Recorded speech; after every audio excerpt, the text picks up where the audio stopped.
Are we gonna start now?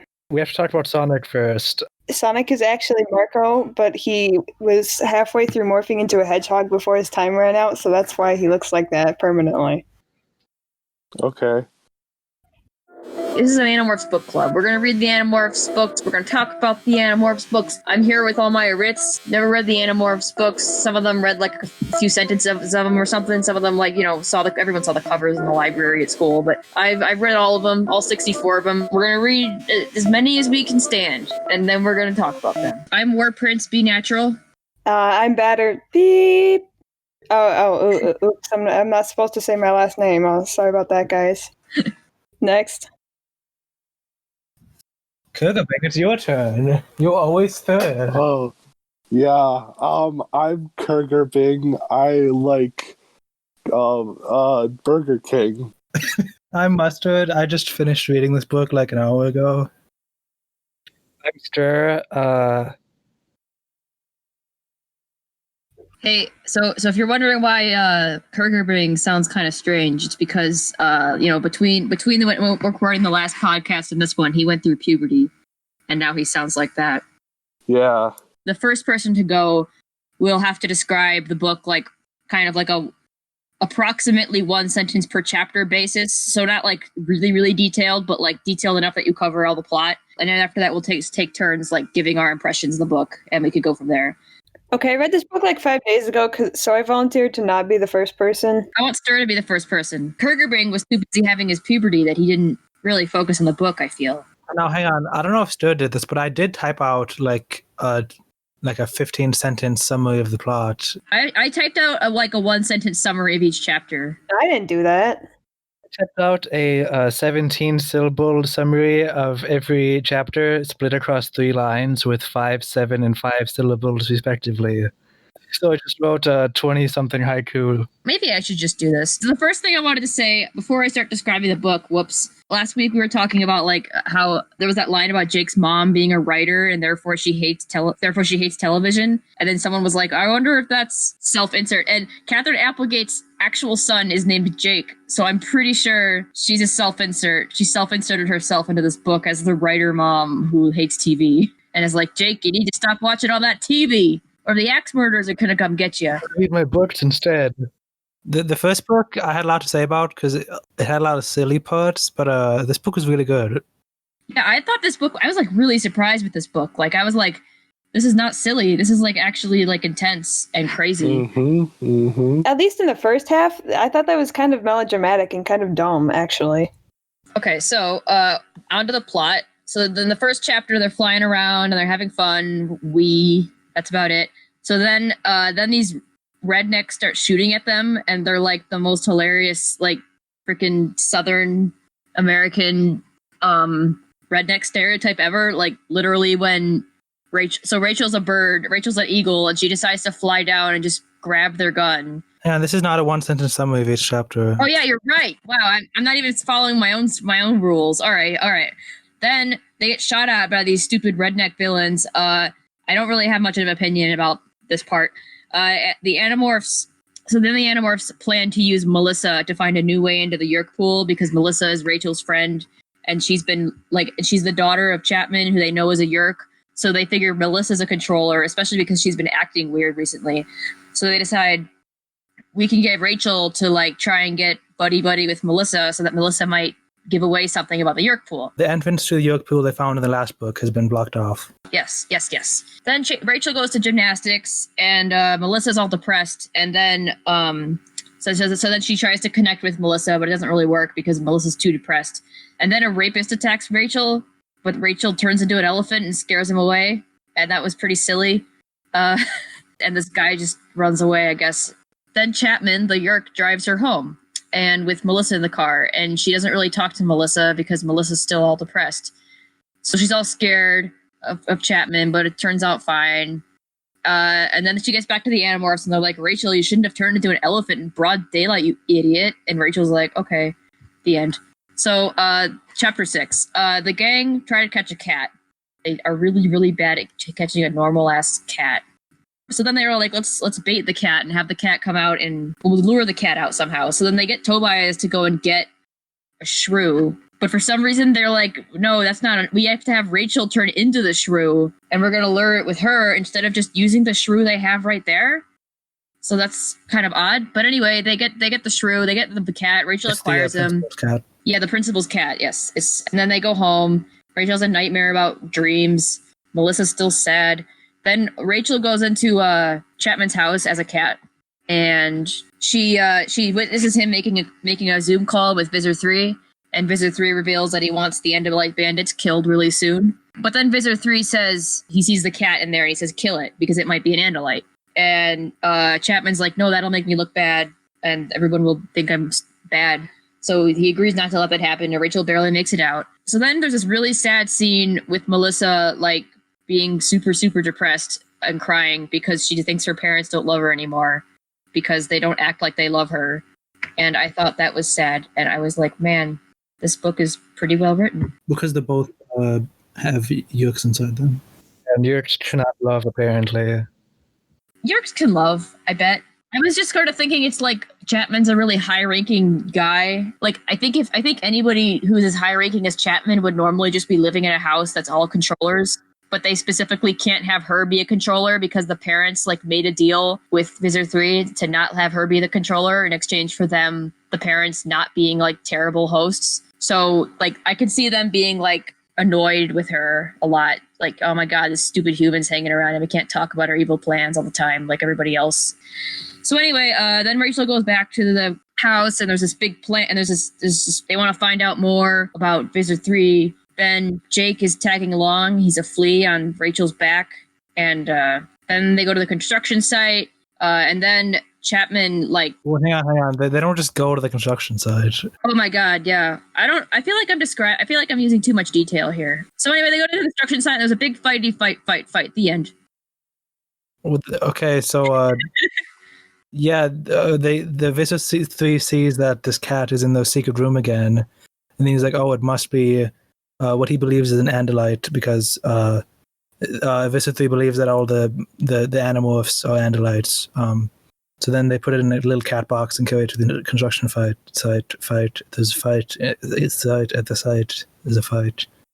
And then the rest of the gang shows up and saves everyone and they run away. And then there's this very touching moment where Rachel gives... oh, well, wow, we didn't even explain the whole stuff with Chapman. They found that Rachel like sees firsthand like Chapman like saying why he is willingly being a Yerk, and then she gives Melissa a nice note saying, hey, Daddy loves you, and then the book ends. Yeah. So what is everyone's favorite part of this book? I liked everything except the final fight scene, which I thought was boring. What? I thought it was well written and very tense. It was like, oh my gosh, they're not going to turn back into humans. Exactly. I was also like, yeah, I know Rachel's not going to freaking die because she's on like 8 more covers, but like I was still somehow tense. And like, I was like, wow, you know, you could tell how scared they were. I could tell how scared she was when she didn't want to eat maggots. And I could tell how scared she was when Visor 3 was intimidating her. But then when the fight started, I was like, okay, this is lame. It's just like silly sci-fi laser beams and big monsters. No, it's not. Listen, Jake. Okay, all that happens is that Jake. Well, it's not even that like.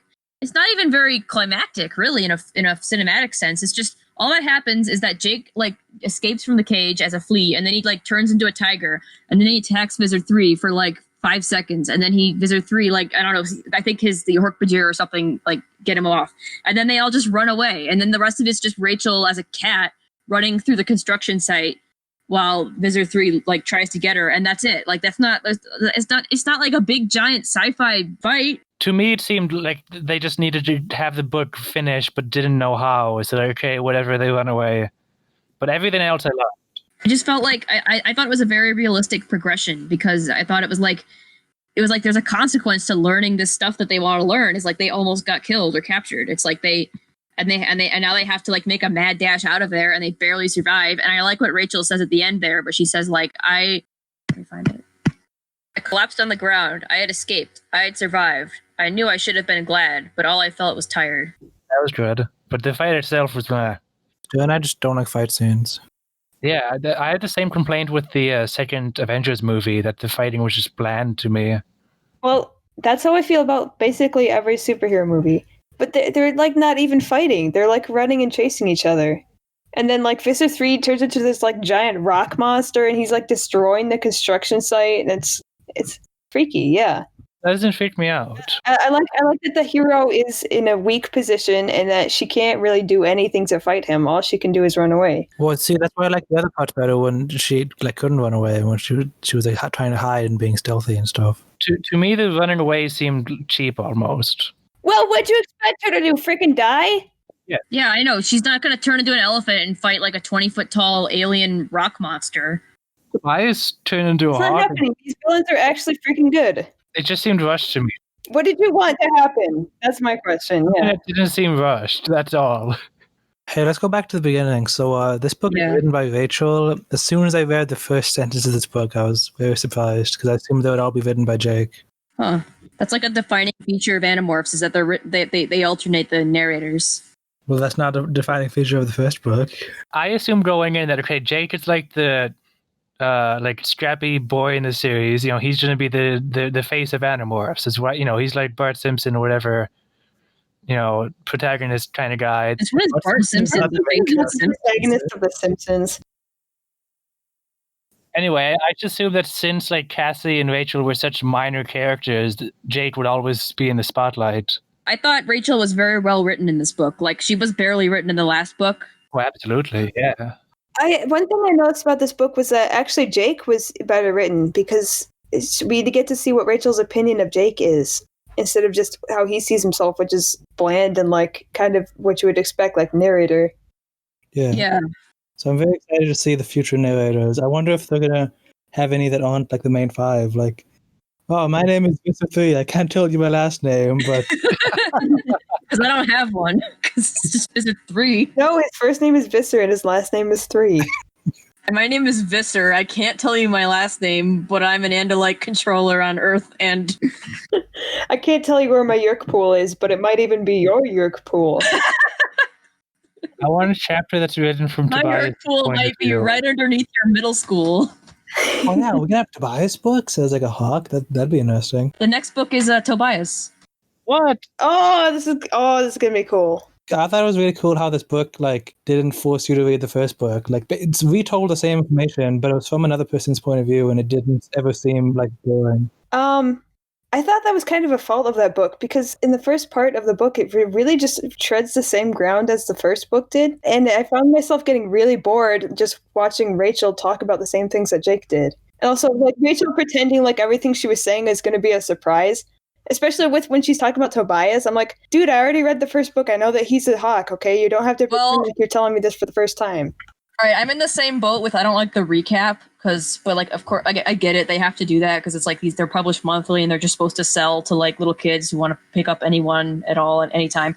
But I did like when they said Tobias will always be a hawk. Like we're all assumed they're human forms except Tobias. I liked that because it was like that's, you know, it's real. Like in the last book, it was like, well, he's been a hawk for a day. Now he's been a hawk for a week, and it's like he's not turning back. And like, you know, it's just like another day in the Animorphs' lives where they're turning back from birds, and Tobias isn't. And I liked how they brought that up. I actually really like that sentence on its own, but I don't like how it's prefaced with like 8 other sentences that talk about how Tobias is a hawk. Mm. Tobias had not. Tobias was still a hawk. Tobias had been trapped. Tobias, blah, blah, blah, blah, blah. He had stayed more than 4 hours. Tobias was still a hawk. Tobias will always be a hawk. Like, that just seems very repetitive to me. But if she had just like not said anything about it and then just suddenly like pushed that sentence out there, I think it would have made a bigger impact on me. I think the reason I liked it is because it's Rachel's response to Tobias being a hawk for a week. When I feel like it's not just like retelling the plot. This is like Rachel and how she responded to Tobias has been a hawk for a week. Wow, like, and it's told in a different way than in the first book. Well, yeah, because now we have the perspective of having more time. Yeah, and from a different person. I think the idea of that is cool, but the execution just got on my nerves. I don't know. I enjoyed Rachel's character in this book. Like, I feel like again, I feel like she just really had a character here. Yeah, actually, I liked Rachel in this one. She was written a lot better than Jake was in the first book, in my opinion. I still think Tobias is the best written character, but Rachel's the second now for me. All right. Wow. I didn't like Tobias that much until he became a Hawk. You didn't like him before that? I liked Tobias. He was okay, I guess, as a side character, but now he's great. Now he's like the best one. I wonder if Applegate just like really wanted to have a character who was just like an animal, and that's why she like wrote Tobias as turning into a hawk very early in the series, so that she could just have one person who's just like an animal, but they can always talk to them. Yeah. Before he was kind of just like a third wheel, where like Marco and Jake were like best friends, and then there was like the two girls. And then Tobias was just like this other guy who they weren't really super great friends with. And now that he's a Hawk, he like has a more interesting character. But yeah, now they have a reason to actually care about him and like write stuff with him. So can we talk about the rednecks now that I was going to talk about, but then I realized that I was getting into too much detail. I really like the dialogue they wrote for them. Like, that bird has your gun. Wait, I can't do that accent. Hey, Kurger Bing, can you do a redneck accent? That bird has a gun. Yeah, yes, that's it. Okay, here, Kurger Bing, read this out loud. That bird has your gun, Chester, and that other one stole my beer. I like his name is Chester. Yeah. That ain't right. It ain't right that no bird should take my rifle like that. Yeah, so that's what happens. So these like American red hat wearing dudes. They're sitting in the back of a pickup truck shooting at birds illegally. Yeah, and then a freaking American bald eagle comes down and takes away this guy's Second Amendment right and tosses it into the ocean, and that's just epic. Oh, I love the wording of that. I mean, I didn't really like this scene at all when I read it. It's a good silly scene. Before that, it was all like, oh, we're having so much trouble and we got to defeat the Yeerks, and oh, we're taking a break right now, and then it's like the cue banjo music. Oh, let's just troll these. Like, I don't know. There's a tone problem there. Hey, isn't throwing a gun into the ocean like bad for the environment? Probably not as bad as shooting that gun into wildlife. So I think I'm giving it a pass. Okay. Yeah, and the other bird threw the beer in the garbage can, so it's yin and yang, you know. I thought the message in this chapter was pretty heavy-handed, actually. It's like, there's no nuance here. It's just like, pollution, bad. Killing birds, bad. Being a redneck, bad. Talking with a southern accent, bad. Bad grammar, bad. Chester, bad. Oh, I didn't get that at all. These characters are not given any sympathy at all. It's just like, they're just like straw men. I grew up surrounded by a lot of rednecks, and I respect them, and K.A. Applegate doesn't. When Marco stole that dude's beer, I was like expecting him to start drinking it as a bird. Because that seems like a thing Marco would do. Yeah. There's a line like a few pages later where Marco is talking about amazing bird eyesight, and he says, "Look, Jake, how many times have you been walking around the mall or whatever, and you'll see a girl who seems good looking from far off, but when you get closer, it turns out she's a skank." Oh, I hated that line. I think they changed it in the reprint to like, she's an ugly person or something like that. After a few sentences, I interpreted that line as like, K. Applegate or whatever her name is, like saying like, yeah, this is because like, Rachel like calls him out on it, like, you didn't just say what I thought you said, did you? Yeah. I feel like him saying I wasn't being sexist. I interpreted that as like, no, everyone knows he's being sexist, and he's just saying it's like when someone says, "Listen, I'm not racist," but No, exactly. I know, but it just makes me not like the character of Marco. Yeah. I understand that. I didn't think it was bad like writing. I think Marco at the moment is supposed to be the least likable character. I have a feeling that Marco just knew it would upset her, so he said it anyway. Mm-hmm. Yeah, like this, I highlighted the sentence, it's just that the boy loves to provoke people. Yeah. One thing I noticed is last episode, Batter mentioned how it was annoying that Marco was like not sure about joining the Animorphs because it was just like, he's going to join. And I thought it was cool that the author continued that into this book where Marco was like, yeah, I'm still not sure if I want to keep doing this. So that made Marco's reluctance in the first book seem like, okay, it wasn't just like for plot. It's like, okay, he still isn't sure about wants to be doing this. It makes for a nice bit at the end where Rachel says, next time, Marco cried out in mock horror. There will be a next time, Tobias said. There will be a next time until the Andalites return. And that's the end of the book. Oh, yeah, I love that line. That was a good ending. I really liked how this book made it personal because it's like the whole point of this. I mean, like it was in the last book, they were like, yeah, the Yeerks could be anybody, you know, and Jake kind of like has his brother, but there wasn't really much. That wasn't really explored that much, at least compared to this book, where it's like Rachel's best friend is like really, really, really depressed. But not because she's a controller, it's because she's being profoundly impacted by people in her family being controllers. And it makes Rachel really, really mad. I really liked the relationship between Melissa and Rachel. Yeah. I like that conflict where they were like, at one point in the book, like the Animorphs were all working together with Chapman and Chapman's Yeerk to try and keep Melissa out of the know. Because like if Melissa found out that her dad, like something weird was going on, then she would have to be made into a controller, and Chapman didn't want that because he loves her. Oh yeah, the part where he's got the cat, and then they're like, "Oh no, we got to get the cat," so that part was so sad. That part made me like, "Wow, that is so sad." Where Melissa says, where Melissa's like calling out to Chapman, like, why are you like?" She's crying, and she's like, "Why are you taking Fluffer away?" And because Chapman has Rachel, who's morphed as Fluffer in a cat cage, and he's gonna take her to Visitor 3 to kill her or something, and Melissa's like, "Daddy, why are you taking away the cat?" And she's like crying. And then Chapman's just running away, and he's not answering her at all because he doesn't want to talk to her. And then they get Tobias to like chase the real cat back to Melissa. And then she's like, "What?" And then there's this part where Chapman says, "No, sweetheart, this isn't Fluffer at all. It's just some other cat that sneaked into the basement. He's different. I'm taking him to the shelter so his owners can pick him up." "But why didn't you just tell me that?" Melissa said. Chapman looked confused. I didn't notice you." Melissa stepped back like she'd been slapped. "But Daddy, I was crying." "Sorry," Chapman shrugged. He shoved the cage into the back seat. We drove off. Yeah, that was a great scene. I was actually confused on like where it was gonna go. I'm like, what? How would bringing real Fluffer back help? But then, like Applegate she did a good job. She really slid through that one. It was like the Chapman and his Yeerk and the Animorphs were all working together on that one. It's like they all had for just a small moment of time, they all had kind of a common interest there. Yeah. I also like that, like part of their, just this important part of their mission ends up involving having Tobias chase a cat back into Melissa's house, which is pretty silly on its own, but it actually made sense in context.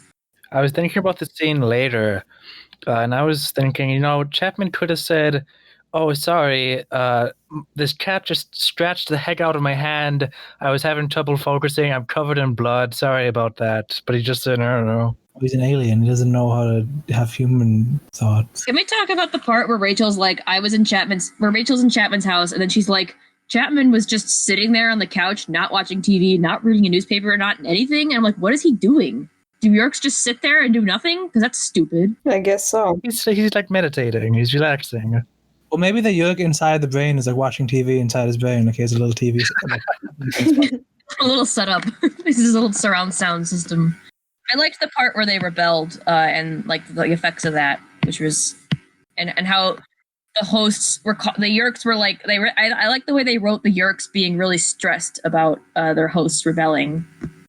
Yeah, like they're dangerous, but they're not like gods. They're not all powerful. They're still and creatures. They just kind of seem like normal. I mean, not normal, but they just kind of seem like people who are like, man, this thing's about to make my job and life a lot harder, and I hate that.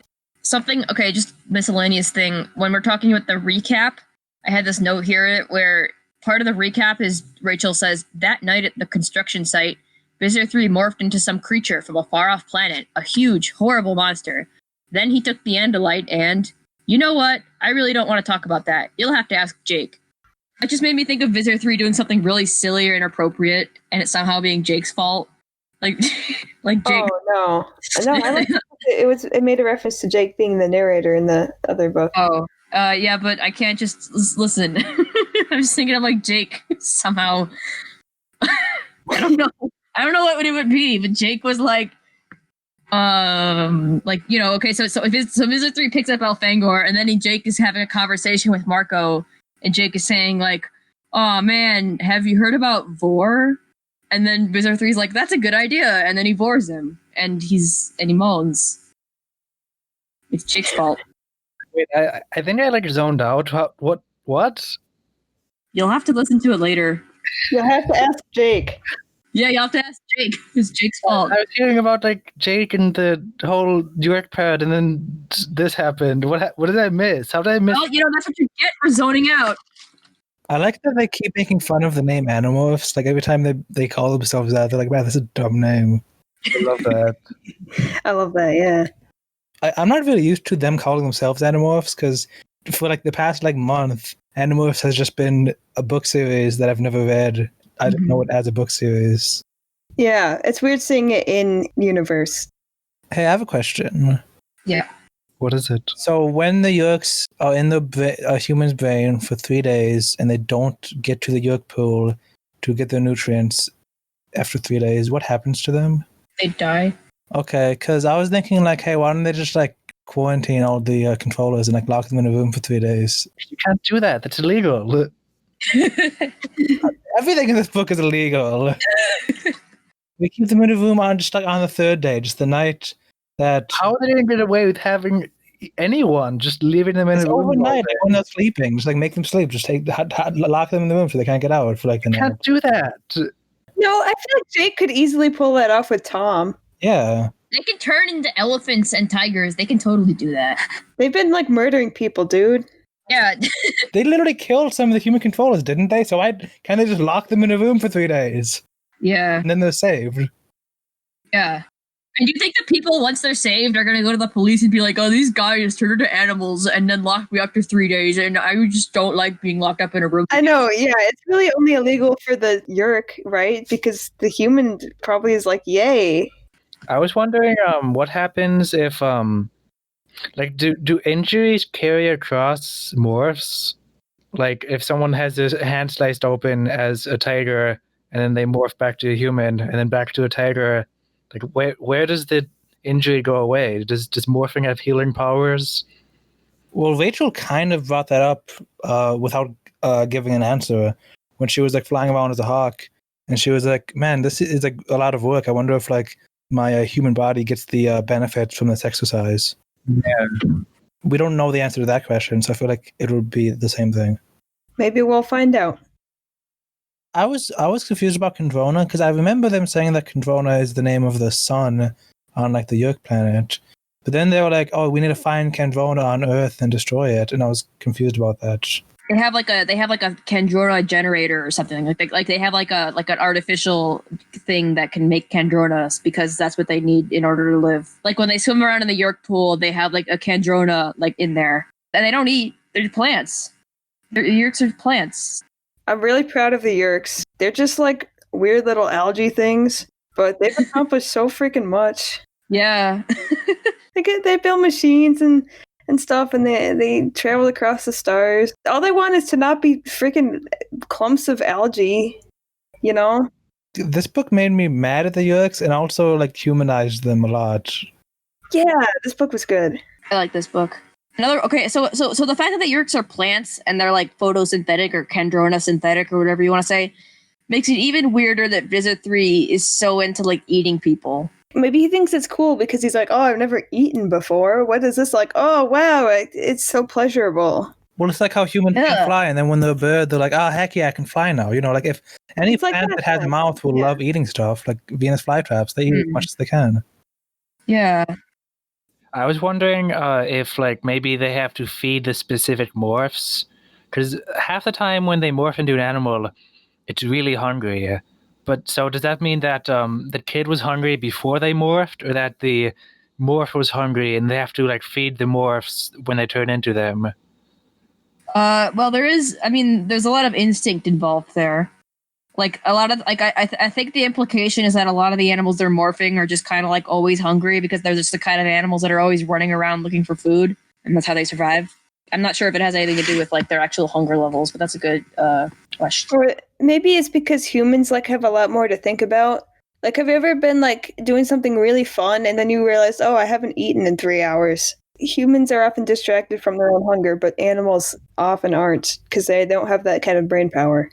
Maybe the food, like, you know, like you're a human, you eat an apple, like, oh, that'll fill me for a while. But then you turn into a giant elephant, that apple is like a little so small. It's like, oh, that's not filling me up. Wait, but what if you turn into like a cockroach? Then like Then you'd be like, oh, jeez, oh, the apple, oh, no. Just like apple guts come out of your mouth. Just explode. You just explode. There used to be 6 Animorphs. One of them ate an apple and then morphed into a cockroach. Well, in the previous book, there's an entire Andalite inside of another Andalite. So if that's the case, that's like a whole like Andaliteception. what are you talking about? Visor 3 turned into something big, and then he ate an Andalite. Then he turned back into an Andalite again. Visor 3 swallows Alfangor whole, and then he morphs back into an Andalite, and then he immediately bursts open, and then everyone's like, well, that's awkward. And yeah, and Alfangor is still alive. He's like, that was my plan.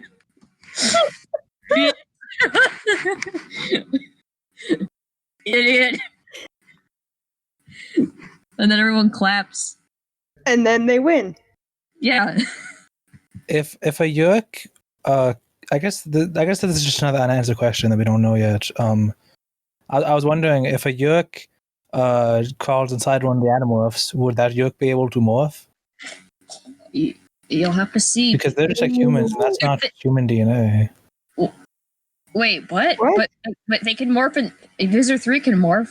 Yeah, but that's because it's Andalite DNA, but the humans just have like powers. No, that's the same thing. Andalites only have it because they have the technology, right? Yeah. It's not in their DNA. Oh, I thought no, they evolved to morph, I thought. No, they did not. They evolved to morph. Why would they have like invented a device that's just sitting around in every ship? Actually, I do have a question about that. So, if the only reason why Visor 3 can morph is because he has Andalite technology, because he's an Andalite, then why doesn't he just share his Andalite technology with all of the Taxons and Hork-Bajir so they can all be morphed? No, it's like Elfangor brings out the cube, and the cube in the first book, and they all touch it, and then that gives them the power to morph, for the rest of their lives. I get it. So the person that Visor 3 was before, he had already touched the cube. Yeah. But then Visor 3 didn't have a cube of his own. He just was in the body of somebody who had already touched a cube. Yeah, exactly. Oh, okay. The cube modifies your DNA to accept different types of animals. Yeah. Okay. Do the Yeerks not know that this technology exists? Of course they know it exists because Visor 3 is a thing. Well, yeah, but he just morphed. I feel like they assume that only Andalites can morph. They don't know that it's technology based, because why wouldn't they be trying to steal the technology instead? They know, but they don't think that Elfangor could have given the humans the power. They don't know that happened. Why aren't they trying to find the technology and steal that? Yeah, if they knew about the technology, they probably would have looted the Andalite ship instead of just zapping it with the zappy beam and destroying it. Why didn't he just steal the cube from Elfangor? They probably just assume, okay, Andalites can morph. I don't know why, they just can. So they must have assumed that it was just a thing they can do inherently. Well, no, that doesn't make any sense because Yeerks inherit the memories of their hosts. So Visor 3 would know. They do? Yeah, that's why they know. That's the whole thing. It's why they know how to act like the person that they are pretending to be. They don't do a good job of that, though. I know. So I don't know if I believe that. Hey, they're trying their best, dude. They're all stressed, okay? Their host could try and start choking them any minute, so they're just a bit stressed. So if one of them got one of the Animorphs, the Animorphs would be in huge trouble then, because yeah, that's where a lot of the tension comes from in this book. I don't know if they explicitly say it. No, it didn't. It didn't say that at all. Okay. I'm sorry. I guess it's not really a spoiler because it's this super. I don't know. Sorry. Okay, so Elfangor's got the cube, right? And it goes out. He gives the Animorphs power, and then he sees Visor 3, so he does some quick thinking, and he just yeets that cube as far away as he can, and then they just don't find it. I thought you were going to say that he ate it. No, that would have been good. But he doesn't have a mouth. He just yeets it really far away, and then the Yeerks don't find it because it's far away, and it's under some rocks, and nobody looked. Wait, I have a question. So do Andalites photosynthesize too? How do they eat? I don't know. You gotta wait until the book teaches you. They stuck applesauce to the slits in their face. One thing that annoyed me in both of the two books that we've read so far is that there was a lot of lines where it was like, oh man, I felt like saying, oh mom, we're aliens, but I knew I shouldn't, so I didn't say that. It does that 5 times. Like there's part where she's talking, Rachel's talking to her mom, and she's like, "Oh, what's wrong?" And is like, "Oh, I felt like saying, oh man, I turned into an elephant, but I didn't." And that's later in the book too. Yeah, that's kind of silly. Because it's the relatable. It's like, oh man, if you turned into an elephant, wouldn't you want to tell your mom?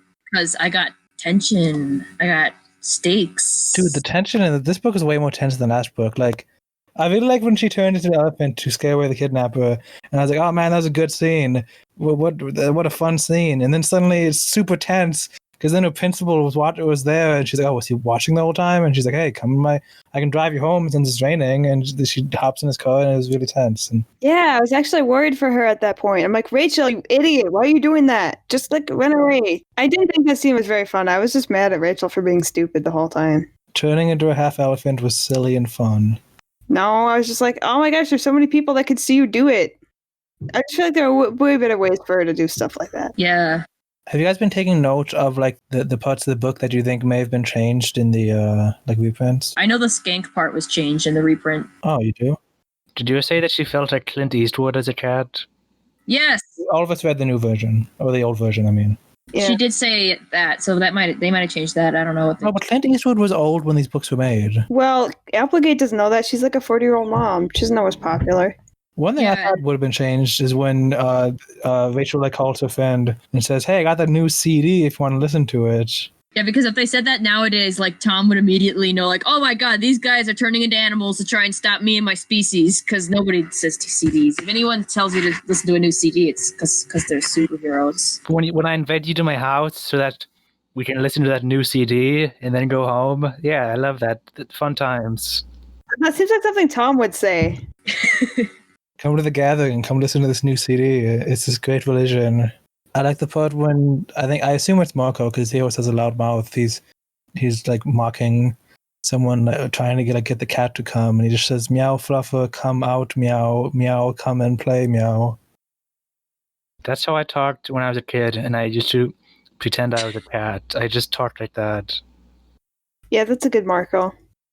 We also learned that Taxons are just awful Yeah, I hate taxes too.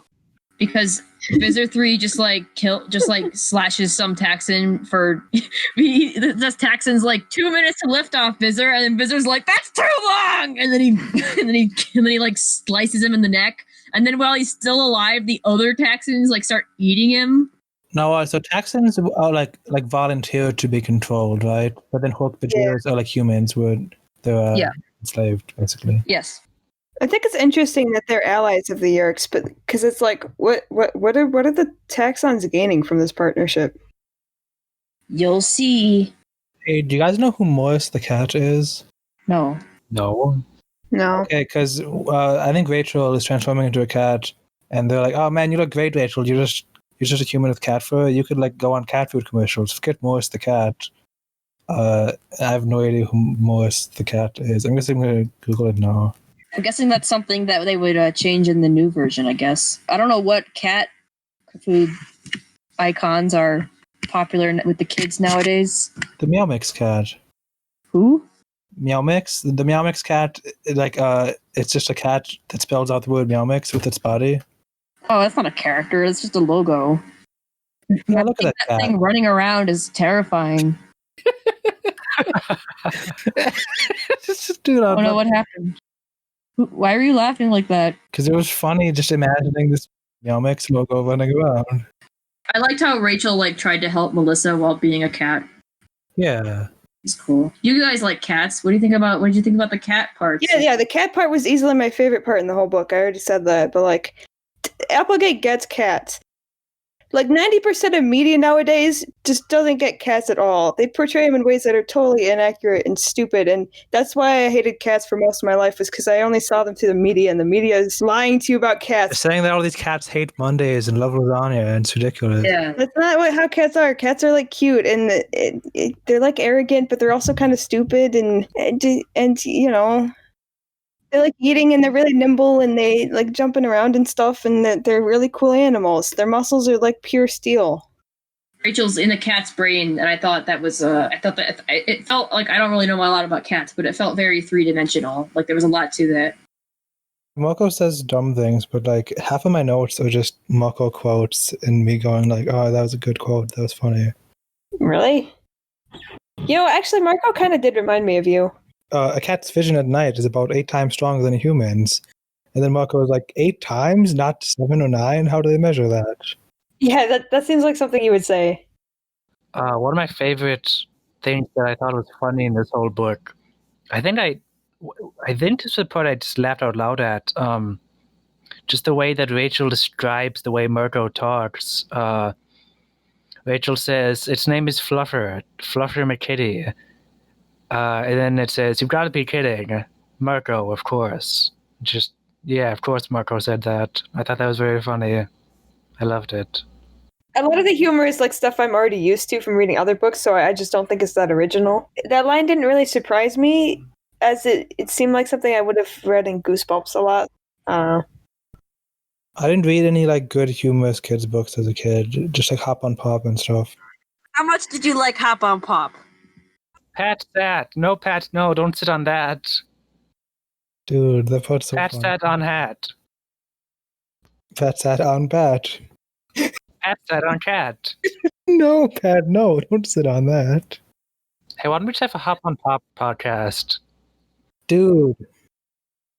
Every episode we talk about one page of Hop on Pop. Hey, what if you morphed a Yerk and then you crawled into somebody's head and that person could morph, and then you used their body to morph a Yerk, and then you crawled into another person's head and then body to morph?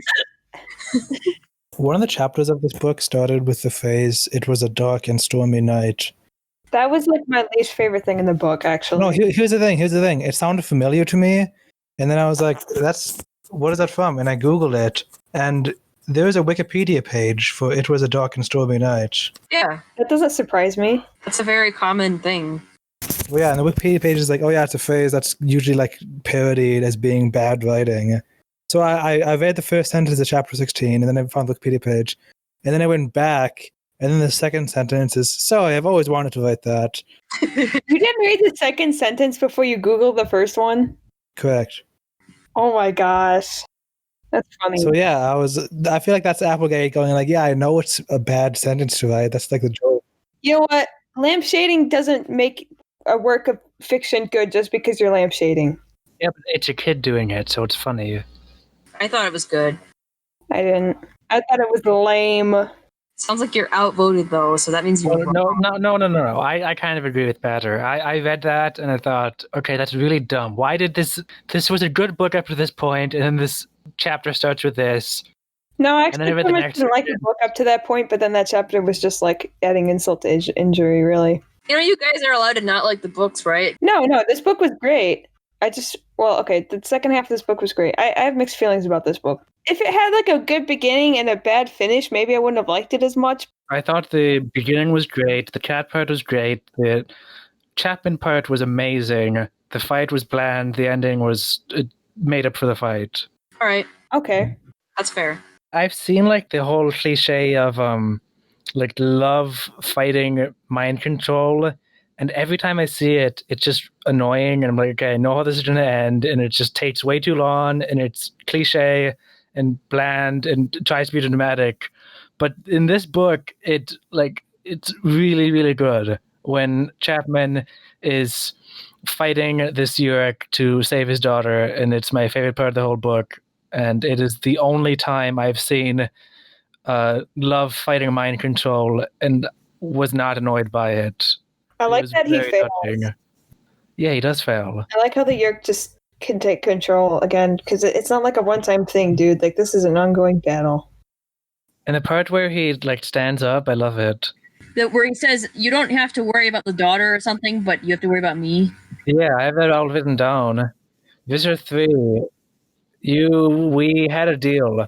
I know I never wanted to join you, my wife did, but I said no. But then my wife, no longer my wife by then, of course. My wife, who is no longer my wife who is one of your creatures, threatened to give you my daughter. I forgave her. She was weak, and you feed on weakness. The point is that I agreed to be made into a host. I agreed to surrender my freedom, to become a controller, to accept this filthy thing in my head, to accept your control. I agreed, but only if you would spare my daughter. The girl, Melissa, is no threat, but the girl is no threat, but I am. If you harm my daughter, I will fight you. I will fight you forever. Ask Drew York if he believes me. He knows me better than anyone. Ask Ines 226 if I will fight for my daughter. That's Chapman free. Yeah, so Mustard, look, the vice principal wasn't an evil stupid head after all. He's got a character. He isn't just like my principal is an alien. He's more than that. At this point, Chapman and Tom are my two absolute favorite characters in this book. So when Chapman, like, the slug gives him back control, he like flops on the ground, like he was weakened. But Tom was just like, slug was out of his brain, and then he started punching and kicking. So is that just because Chapman's old? Tom was probably not a controller for as long, so he didn't like forget how to use his body the way Chapman did. Oh yeah, okay. I think that's how they explained why Chapman was weak. Do you know how tiring it is to have an uncooperative host? No, of course you don't. But trust me, Andalite, I will gladly kill you. That's epic. Yeah, that's where you kind of feel bad for the Yeerks. Like they don't want to be sluggers their whole life. They want bodies, you know. Yeah, I love that the Yeerks are sympathetic. This book made the Yeerks more evil and more relatable. Yeah. There's some like emo poetry from Rachel in this book. Oh, where? What? Fear is like a worm inside you. It eats you. It chews your guts. It bores holes in your heart. It makes you feel hollow, empty, alone. Fear. Wait, does it really say fear at the end? Yeah. Yeah. I think I like that part. Yeah. Do worms bore holes in your heart, though? Yeah, heartworms. Oh. Does anyone else have any other notes? I don't really have any. I think I've said everything. Oh, I did have a question about when Rachel did the whole thing with the kidnapper.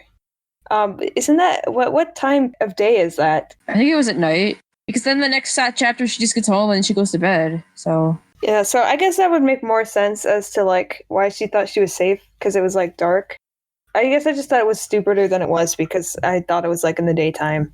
Yeah, I thought that too. I didn't think it was stupid. I just thought it was daytime. Oh, hey, in chapter 5, page 2, what is buff colored? I googled it. Buff is like an actual color that I've just never heard of.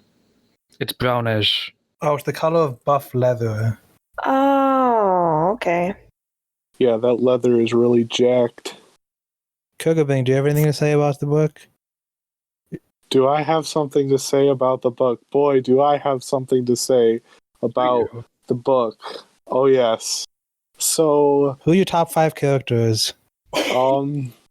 okay, top 5 characters. Number... Wait, hold on. I'll give you options. No. Well, He's shut gonna up. put them on his own. I know my options. I've read the books. Don't start with me, stir. So, basically, top 5 characters. Number 5, Marco. Number 4, Marco. Number 3, Marco. Number 2, the mom. Number 1, Marco. What about Jackson? And Jack? Jackson is a solid number 6, right below Marco. But then below Jackson is also Marco, because obviously. So those are my favorite characters. What do I think about the whole plot line? Well, let's just say the elephant is in the room and we're talking about it. So like with the whole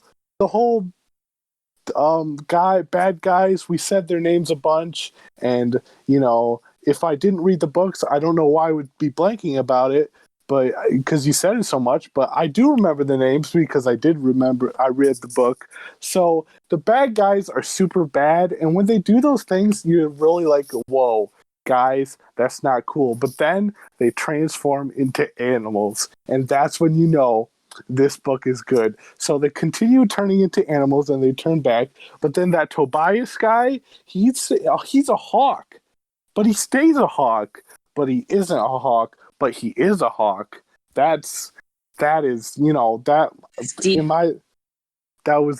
it was deep, man. I cried a little bit at that part. the ending, the fight scene, let's just say they were fighting. Let's be real. The fight scene, there were animals and there were aliens. Apparently there was rock stuff at some point. I mean, obviously I know the rock stuff happened and the aliens. And so like they're little worm creatures going into your brain and controlling you. That poetry.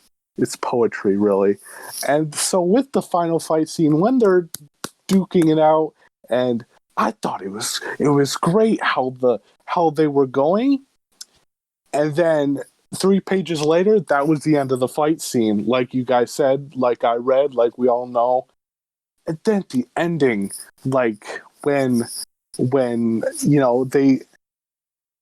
Tobias is a hawk. I think that's what we can all take away from this. Tobias is a hawk, and that can be really taken into your own life. Just when you're doing that, when you're going in your car and you're driving along, you just need to think. If Tobias can be a hawk, then should I be a hawk? And that is really what this book is trying to get at. Can you be a hawk? Not if you're Marco. Well, you kind of can, but you can't at the same time. But Marco is great. Tobias is a hawk. Elephants stop rapists. It's great. Again, I cried. This book needs to be displayed in the Smithsonian because truly this is the best. This is the high point of the franchise. Not to say there aren't more high points, but this is one of the high points. And that's Animorphs. That's the you flip the pages, they do the things. And that's why I give this rating a Bumblebee out of 10. All right, I think that's a good note to end on. Yeah. That sums it up pretty well. What fraction of Bumblebee out of 10 would you give this? Like just one whole Bumblebee, or maybe one Bumblebee and then like Bumblebee with an arm missing? 1.5. I would give a half a Bumblebee, maybe. But it would be the top half. It would be the superior half. Be natural. What 1.5? What's the second half? Like the cool part. The top? Yeah, the top, but also his legs. What? Wait, you can't have the top and the legs. Yeah, you can. That's not half then.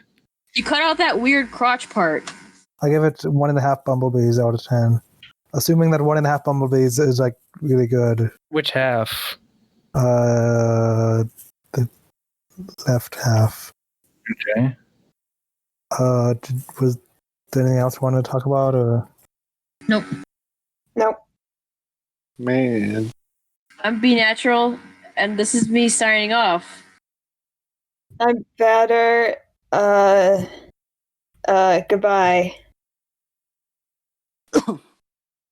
Kurger Bing next. Oh, I knew that. This is Kurger Bing. I will, if you like my sexy voice, and now that I got a sexy voice now, deep, just give me a call. When I'm not reading Animorphs, I'm free to mingle. Signing off. I'm Mustard. And stay tuned after we sign off, because I have a joke to tell. Finster, this podcast is finished. Bye. Hang on, no, it's not finished though, because I have the joke book here, and it only has like 50 jokes in it, so we'll be able to tell all of them. Why did the young witch get extra homework?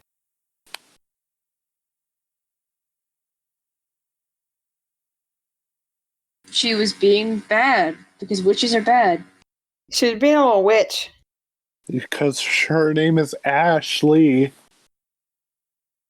Because she didn't know how to. She didn't know how to spell. She was having a hard time with her spelling. Yeah. Oh. Goodbye.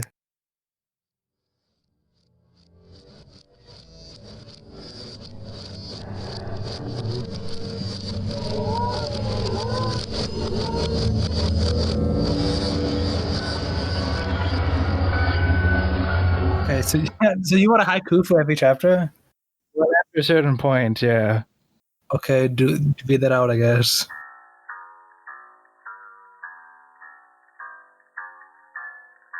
Chapter 5. She used a half-morph. Is Melissa one of them? Cat espionage. Chapter 7. Rachel is a shrew. It's not at all attractive. Maggot-eating time. Chapter 11. I'm like Clint Eastwood, so confident and graceful while sneaking around. Chapter 13. Visser wants Chapman to kill the cat, but that would be too suspicious. Chapter 15. Meeting at the church to discuss the latest plan and tell some half-lies. Chapter 17. Oops, he kicked the cat. Seize it and bring it to me. Chapman was afraid. Chapter 18. Visser blames the girl. Love always wins every time. Melissa stayed home. Chapter 19. Going to the vet to have a wonderful time. Jake, I've changed my mind. Chapter 20. Visser 3 appeared. Chapman, the real Chapman, stood and threatened Visser. Chapter 22. It was all over. He morphed into a monster. Tobias saved me. Chapter 23. All of us were tired. Until the Andalites come, we'll keep doing this.